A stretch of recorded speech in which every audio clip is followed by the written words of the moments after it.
जय हिंद दोस्तों।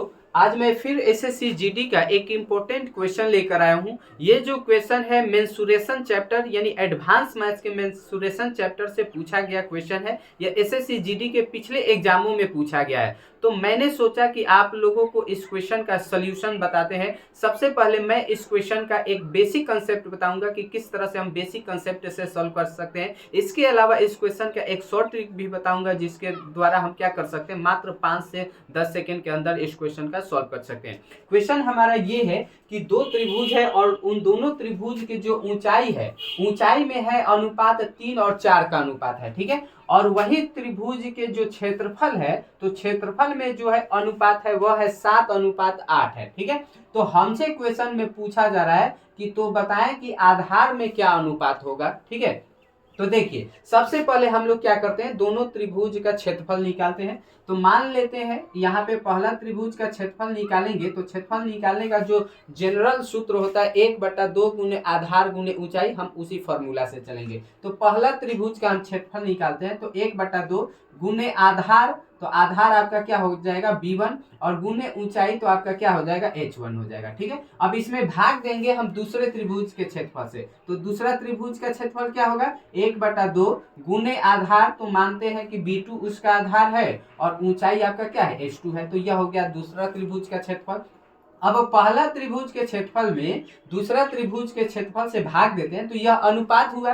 तो अनुपात जो है क्षेत्रफल का अनुपात है, तो बराबर हम यहाँ से क्या कर लेंगे, क्षेत्रफल का अनुपात के बराबर कर देंगे। तो क्षेत्रफल का अनुपात कितना है 7:8 है, यानी 7/8 कर दिए। अब यहाँ से समझिएगा कि यह जो h1 और h2 है, तो यह तो दोनों बटा में है, यानी h1 h2 क्या है अनुपात में है। तो इस h1 और h2 को हम हटाकर हम क्या कर सकते हैं, यहाँ पे h1 h2 का अनुपात रख सकते हैं। तो h1 h2 का अनुपात कितना है 3 और 4 है, यानी पहला त्रिभुज का जो h1 है ऊंचाई है वह है 3, और दूसरा त्रिभुज का जो ऊंचाई है वह क्या है 4, तो 3/4 हम रख दिए। अब यहाँ से देखिएगा तो 1/2 से 1/2 कट जाएगा, ठीक है। तो अब देखिए तो सोल्यूशन किस तरह से होगा, यहाँ से 3 से b1 में करिएगा तो 3b1, और बटा 4 से b2 में करिएगा तो 4b2, और बराबर के इधर 7/8 हो जाएगा। अब क्या करिएगा, तो क्रॉस मल्टीप्लाई आपको करना है, तो 8 से 3 में करिएगा तो 8 का 24b1 होगा, और बराबर 7 28b2 होगा, ठीक है। तो अब यहाँ से हमें b1 और b2 का अनुपात निकालना है ना, तो ध्यान दीजिएगा यह b2 जो है इधर गुना से इधर जाएगा तो बटा में जाएगा, यानी b1/b2, ठीक है। और यहाँ से इधर 28 है और 24 को हम इधर भेजेंगे तो 24 बटा के नीचे जाएगा, ठीक है। तो अब देखिए तो अब हम काटेंगे तो यहाँ 4 से दोनों कटेगा, यह 4 से 7 बार में 4 7 28, और 24 जो है 6 बार में 4 6 24, यानी b1:b2, यानी b1 यानी आधार का अनुपात जो है कितना आया 7:6 आ रहा है, ठीक है।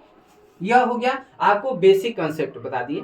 अब इसका शॉर्ट ट्रिक हम कैसे सॉल्व करेंगे, तो देखिए आपको करना क्या है।